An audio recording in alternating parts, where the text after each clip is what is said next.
ஐயா வயசுல மூத்தவன் நீ கொஞ்சம் விட்டு கொடுத்து போலாம்டா. ஏமா கம்முனுமா, இவனுக்கு என்னமா போய் மரியாதை?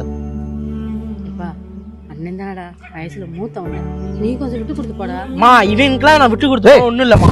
இவங்கடா இருப்பாருங்கடா.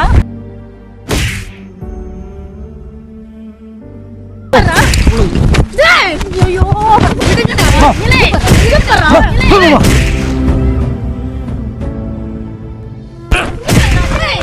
ஏடா ஏன் எச்சி பால் குடிச்ச நாய் நீ என்ன பார்த்து சட்டையை பிடிக்கிறியா? டேய் உனக்கு சல்லி பைசா கூட கிடையாதா? மா சொத்தை ரெண்டா பிரிக்கிற, உனக்கு எனக்கு ஒண்ணு உனக்கு ஒண்ணு. இந்த நாய்க்கு சல்லி பைசா கூட கொடுக்குது.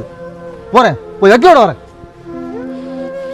மா அவன் சொன்ன மாதிரி தான் சொத்துல 2 பங்கு, ஒரு பங்கு உனக்கு ஒரு பங்கு எனக்கு. அவனுக்கு அம்மா ஜல்லி கூட கொடுக்க கூடாதுமா. அவன் மட்டும் தான் வக்கீல கூப்பிட்டு வருவானா? நான் கூப்பிட்டு வரேம்மா. முத்து கணக்கா 2 பிள்ளைய பெத்தேன்னு நினைச்சனே, நீங்க 2 மல்லு கட்டிட்டு நிக்குது.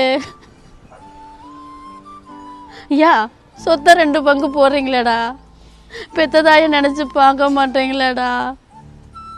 ஒத்த பிள்ளைய பெத்திருந்தாலும் நான் நிம்மதியா இருந்திருப்பேனா என்னன்னு தெரியலையே.